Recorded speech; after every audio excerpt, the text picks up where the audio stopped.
వస్తువుల మీద గల తీపిచే ప్రాణముల మీద తీపి విడవదు. ఇంకనూ జీవించవాలని ముచ్చట కలిగి ఉందరు. అంటే జీవించాలనుకోవడం తప్ప, రైట్?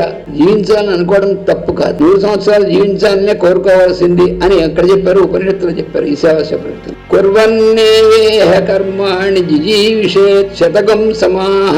ఈ లోకంలో అంటే ఈ లోకంలో జిజీవిషేత్ అంటే జీవించాలి. శతకం సమాహ 100 సంవత్సరాలు.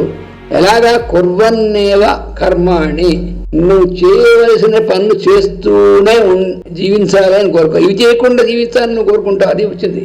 అందుకని మనం 100 సంవత్సరాలు జీవించాలని అనుకోవడంలో ఏం తప్పు లేదు. కానీ ఎలా జీవించాలంటే చివరి క్షణం దాకా సత్కర్మాచరణ చేస్తూ జీవించాలి. అది 100 సంవత్సరాలు జీవించాలని అనుకో. అనుకుని నువ్వు జీవిస్తా. అది నీ చేతిలో లేదు, కానీ నువ్వు అనుకోవచ్చు.